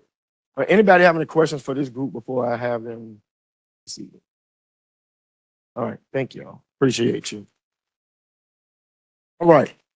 And so all the staff is still here. We're gonna open this up to questions in general. I don't like that picture, so I'm gonna do this right here. All right. Questions that we have not, that you want to ask that we have not covered. Yes.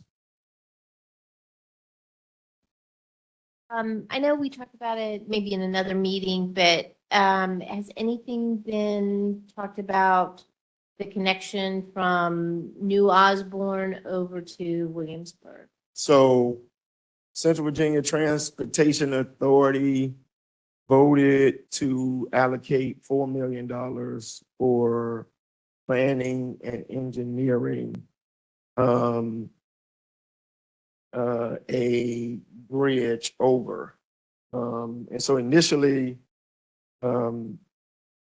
the staff brought forward like 4-lane in New Osborne, which immediately we took out. So New Osborne will get like a center turn lane, so it may expand just a little, but right on the backside of it, over the CSX bridge, over the CSX railroad tracks, there's gonna be a bridge that's gonna drop you over on that street that runs into Old Williamsburg. So it's gonna help with the bottleneck. And so a couple years probably, but the planning of that and allocation of the money, I think was last month. And so, yes, it's a $50 million project, but the first phase of it, which is the study, well, first of all, it's an environmental study, and then the design planning. And so I'm happy to say yes, that we are finally making some headway on how to break down traffic, bottlenecking, going into the city. Yes. Question. Did we ever get that resolved with that plant that had the pollution problem over by, off of Laburnum? And the EPA was involved in it. Did we ever find a I'll let solution with that? Kerry update us on that. So if you have specific questions, we can help get in touch with the EPA. It's ongoing monitoring that occurs through that medical sterilization facility that you mentioned, I believe. As far as we're all aware, they are in compliance, and the EPA is still considering those additional regulations that they talked about at the meeting. Yes, and the DEQ is involved. So it is all within compliance at this point in time to our best knowledge.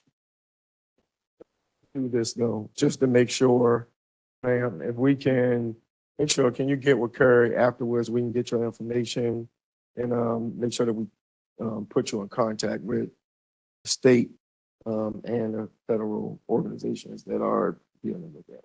Okay. Yes. Oh, okay. Yes. I think, Carrie, you talked about public transportation, GRTC buses and stuff. I travel down 9 Mile Road, Laburnum all the time.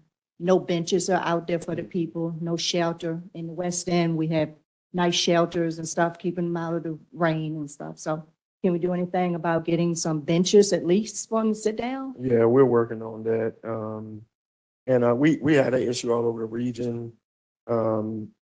You know, we do have some shelters. You know, there's a bench and a covering on Laburnum. So up and down 9 Mile Road, we do need to work on that. We just had a conversation with Delegate Dolores McQuinn, who has a bill that the governor may be supporting when they get back together on Wednesday, that will kind of fast forward this. And so between the localities and GRTC, we're going to start tackling them stop by stop. And so, yes, that's a main priority for all of us. Yep. Yes. I just want to clarify, because I know you live on Charles City Road and how concerned you are. And this is just a suggestion to the county that we could use your help, because EPA has new rulings on ethylene oxide, which is what you're worried about, the sterilization plant there. But they did not have any ruling on the monitoring of the warehousing. So we don't know. And so I feel like that the county needs to follow up on that, because it's kind of like somebody comes to your house, you're not going to let them do whatever they want. And so if DEQ and EPA are not responding, then it's up to the county to say, wait a minute, what are you doing? And so just a follow up, if you can, I don't know who who would be in charge of looking that up, but the warehousing, which is right across from the plant, is not monitored. So we don't Okay. know what happens. All right, so we can check into that. Thank you. Thank you. Yes, sir. Oh, Sorry. and, the person that's online, I have your question. I'm gonna respond in a second. Yes, ma'am. My problem is with the phones. My landline, I've been having problems with my landline. If there's a windstorm, the landline doesn't work. Rain, the landline doesn't work. And I have a problem with cell phone.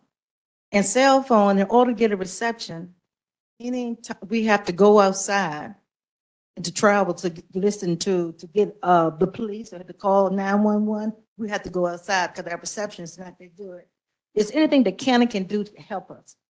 Because a lot of scenes, I don't know where you have the problem now to say, when you try to call someone to network not available, you have to drive to a certain point in order to make a cell phone call.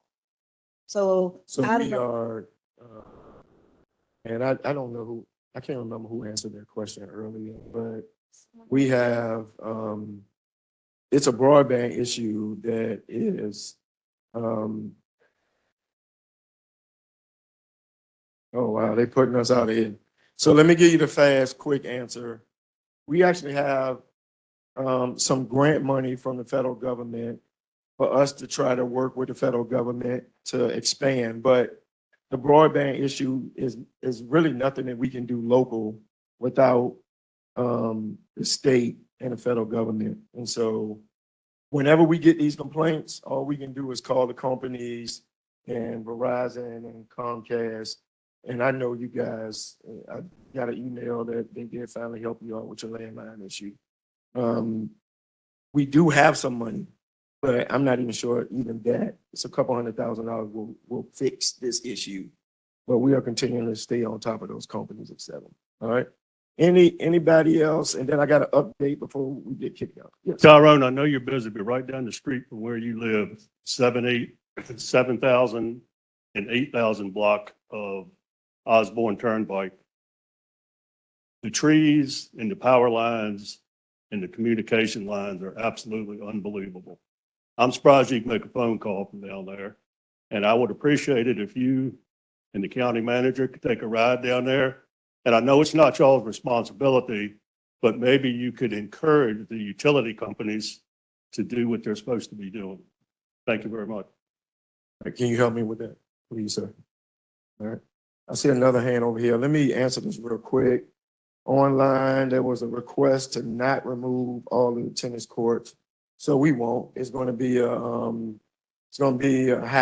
hybrid, at 4 courts. So I think that we can do pickleball and tennis at the same time at Dory. Access to the high school tennis courts. I think that's a school thing. I don't think we have this. We can't just go and unlock those courts and let people on. Other activities in the Varina area like movie theaters, bowling alleys, Top Golf. I would love those things. We don't have any control over private. The government, we do schools, rec and park, we do streets, we do utilities, libraries, movie theaters, bowling alleys, Top Golf, all private businesses. If you want them in your area, many of us do. And I need you to push the private companies to want to locate here. And we can help because we have enterprise zones and places that we definitely can help support their moving here. There's a big old empty old Kmart right up on 9 Mile and Laburnum. We love to have somebody be there. In the crosswalk, I'm not really sure what this means, crosswalk light for Fairfield Middle School. I know there's a light at, and I wish I could talk more. Whoever this is that asked the question, email me more, varina@henrico.us, so we can talk more about that. All right, yes, ma'am. Oh, everybody knows, and Mr. Nelson knows, that I really, really would like to see a museum somewhere in Varina to talk about the history of Varina, all of the history. And also, if anybody would like to get together with me and talk about preserving the historic cemeteries that we have around our Varina area. I have reported one specific slave cemetery from the 1700s to the Department of Historic Resources on 3 occasions and have been ignored. And I will not be ignored. You know that. So the state's Department of Historic Resources? Virginia will not pay attention to this. I have pictures of this cemetery. Okay. Can you get with her just to find out, in 7,800 block Osborne Turnpike 3, I was talking about that. All right, any other quick questions? All right, good people. Oh, yes, ma'am. And we do have a theater, Henrico Theater, and it's really good and very affordable for the family. Yes, we do have a theater. That's a plug. Yes, John is there.